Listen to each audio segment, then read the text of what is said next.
Samsung এর নতুন এক স্মার্টফোন নিয়ে আবার হাজির হয়ে গেলাম। এটা আসলে এফি সিরিজ। আর যারা জানেন না, এটা হলো স্যামসাং এর সেই সিরিজ যারা অ্যাফোর্ডেবল প্রাইসে ফ্ল্যাগশিপ ফোনের স্বাদ নিতে চান। লাস্ট 2-3 বছর এটা কিন্তু one of the top selling smartphone, আর তাই এটা স্যামসাং এর লাইন আপে খুবই ইম্পর্টেন্ট একটা ফোন। বাট ওয়েট, এটার প্রাইস আসলে কেমন হবে, কি নতুন আসছে, আর কোথায় ডাউনগ্রেড রয়েছে, এর সবই বিস্তারিত জানতে পারবেন। তো আর দেরি না করে আসুন তাহলে শুরু করা যাক আজকের এই অসাম ভিডিওটি।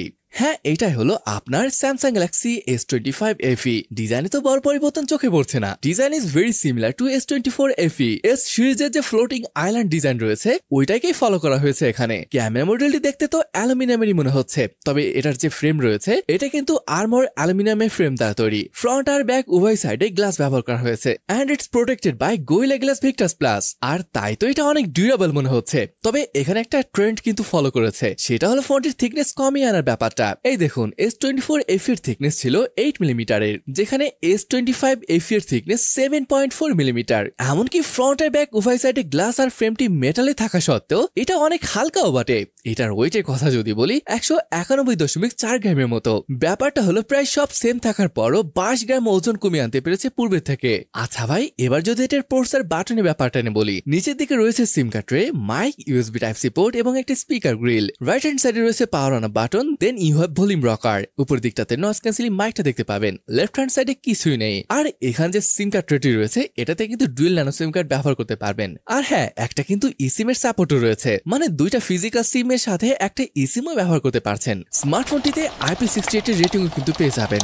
আচ্ছা গাইস, বাইরের ব্যাপারগুলো সম্পর্কে তো সবই দেখলাম, এবার না হয় এটার ডিসপ্লে সম্পর্কে জানি। এখানে ব্যবহার করা হয়েছে 6.7 ইঞ্চের FHD প্লাস 120 হার্জ এর রিফ্রেশের যুক্ত অ্যামোলেড প্যানেল। যেমনটা বললাম, ফ্রন্টে গোরিলা গ্লাস ভিক্টাস প্লাস এর প্রোটেকশন রয়েছে। 60 হার্জ আর 120 হার্জ জাস্ট এই দুইটার মধ্যে চেঞ্জ করে ব্যবহার করতে পারবেন, মানে এটা একটা LTPS ডিসপ্লে। আবার যদি স্ক্রিন টু বডি রেশিও বলি, সাইডে এবং উপরের বেজেলকে পাতলা করা হয়েছে, এমনকি এটা চিনকেও পাতলা করা হয়েছে। আর এটা তো স্বাভাবিক থাকারই কথা, তাই না? ডিসপ্লে স্যামসাং এর, তাই এটা নিয়ে মনে হয় না চিন্তার কোনো কারণ আছে। 1900 নিটস পিক ব্রাইটনেস, এখানে অবশ্য পরিবর্তন আসেনি। এছাড়া যারা রোদে ফোন বেশি ব্যবহার করেন তাদের জন্য এখানে রয়েছে ভিশন বুস্টার, যেটার কাজ হলো আপনি যদি ডাইরেক্ট সানলাইটে যান এটা টেক্সটের কন্ট্রাস্টকে ইনক্রিজ করে দেবে, যাতে করে কন্টেন্ট পরিষ্কার ভাবে দেখা যায়। আর যদি মাল্টিমিডিয়া নিয়ে বলি, এটার কোয়ালিটি নিয়ে কোনো কথাই হবে না। নেটফ্লিক্সে আপনি এইচডি ভিডিও দেখতে পারবেন। ওভারঅল এটা একটা চমৎকার ডিসপ্লে ছিল, সেই সাথেই স্টেরিও স্পিকার সেটআপ রয়েছে, তাই মাল্টিমিডিয়ার জন্য এটা নিঃসন্দেহে দারুণ হবে। আচ্ছা, এবার যদি এটার স্পেসিফিকেশনের কথা বলি,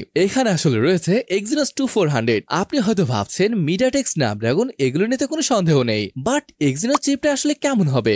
দেখুন, এটা এখন আগের তুলনায় অনেক বেশি আপগ্রেডেড। যা কিছু প্রবলেম ছিল তার প্রায় সবই ঠিক করতে পেরেছে। পারফরমেন্সেও অনেক ইমপ্রুভমেন্ট আনা হয়েছে। এখানে এটার বেঞ্চমার্ক স্কোর দেখতে পাচ্ছেন, প্রায় 2.1 মিলিয়নের উপরে এটা স্কোর। তবে দাঁড়ান, এটার স্টোরেজ নিয়ে একটু ঝামেলা আছে। দেখুন, এখানে বেস ভ্যারিয়েন্টটি 8GB থাকছে, বাট স্টোরেজ 128GB, যেটা আমার মনে হয় 256 করা উচিত। আবার LPDDR5X RAM এটা ঠিক আছে, তবে স্টোরেজ টাইপ রয়েছে UFS 3.1, যেটা 4.0 থাকলে ভালো হতো। তবে কষ্টের ব্যাপারটা হলো ঠিকই 256 এবং 512GB ভ্যারিয়েন্টটিতে UFS 4.0 ব্যবহার করা হয়েছে। তাই আমার মনে হয় আপনি যদি এই ফোনটি পছন্দ করেন তাহলে অবশ্যই 256GB ভ্যারিয়েন্টটি প্রিফার করবেন। The good thing is battery এবার কিন্তু বড় করা হয়েছে। 4900 mAh এর ব্যাটারি এখানে ব্যবহার করা হয়েছে। আগে মনে হয় 4700 mAh এর ছিল, তবে যে ব্যাপারটা শুনলে আপনি নিজেই অবাক হয়ে যাবেন। এখানে এবার 45 ওয়াটের চার্জিং সাপোর্ট করে, মানে 25 থেকে ডাইরেক্ট 45 ওয়াটের। ব্যাপারটা আমার কাছে অনেক ভালো লাগলো। তাছাড়া আগের মতো 50 ওয়াটের ওয়্যারলেস চার্জিং এর ব্যবস্থা কিন্তু রাখা হয়েছে, যেটা ফ্ল্যাগশিপে থাকে আর কি। এছাড়া রিভার্স চার্জিং এর ব্যবস্থাও রাখা হয়েছে। আচ্ছা, এবার যদি এটা গেমিং নিয়ে বলি, মানে ভারী গেম লাইক জেনশিন ইম্প্যাক্ট, এটা আপনি অ্যাভারেজ 57.9 FPS এ খেলতে পারবেন। হ্যাঁ, এটা একদম গেমিং ফোন, সেটা তো আর ভালো সুযোগ রাখে না। এটাতে daily task, heavy uses, multitasking কোথাও কোনো প্রবলেম হবে বলে তো মনে হয় না। আর থার্মালে যদি চিন্তা করেন, হ্যাঁ, দীর্ঘ সময় ধরে গেম খেলে 40 ডিগ্রি পর্যন্ত তাপ উঠে যায়, তবে এটি কন্ট্রোলে চলে আসে খুব দ্রুত সময়ের মধ্যে। সেন্সরের ব্যাপারগুলো নিয়ে যদি বলি, এখানে সব সেন্সরই রয়েছে।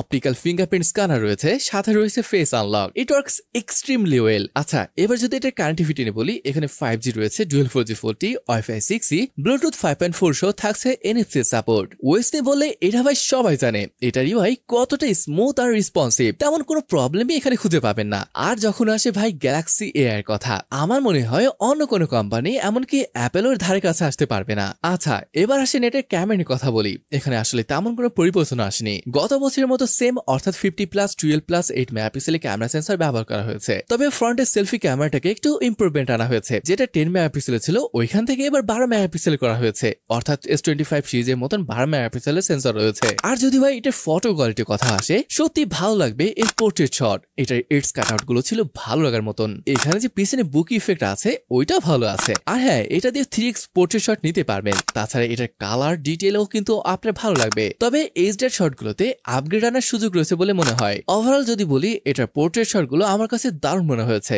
আর ভিডিওগ্রাফির কথা আসলে সব সেন্সর দিয়ে আপনি 4K 30 fps রেকর্ড করতে পারবেন। তবে জাস্ট প্রাইমারি সেন্সর দিয়ে 4K 60 fps শুট করতে পারবেন, যদিও 8K 30 fps রেকর্ড করার সুযোগও কিন্তু রয়েছে। ব্যাপারটা হচ্ছে এর ফটো কোয়ালিটি যতটা স্ট্রং, অতটাই স্ট্রং রেজাল্ট মনে হয় না ভিডিওগ্রাফিতে পাবেন। এখন যদি এটার ফিচার্স নিয়ে বলি, portrait, photo, video, promote, pro video, night, food, panorama, slow motion, hyperlapse, portrait, video mode, dual recording, single take, এগুলো আর কি। তো হ্যাঁ গাইস, এই হলো গ্যালাক্সি S25 FE। হ্যাঁ, এমনটা বলবো না এখানে অনেক আপগ্রেড আনা হয়েছে, তবে যেখানে যেখানে দরকার ওই জায়গাগুলোতে ঠিকই আপগ্রেড করা হয়েছে। এবার যদি প্রাইসের ব্যাপারটা বলি, এটা ইন্ডিয়ায় 50 থেকে 60,000 রুপিতে লঞ্চ হতে পারে, যেটা টাকায় কনভার্ট করলে দাঁড়াচ্ছে 76 থেকে 82,000 টাকার মতো। তো গাইস, ওভারঅল ফোনটি আপনার কাছে কেমন লাগলো তা কিন্তু অবশ্যই কমেন্ট করে জানাতে পারেন। তাহলে আজকের ভিডিওটি এখানেই শেষ করছি, দেখা হবে পরের ভিডিওতে। ততক্ষণ পর্যন্ত ভালো থাকুন, সুস্থ থাকুন, আল্লাহ হাফেজ।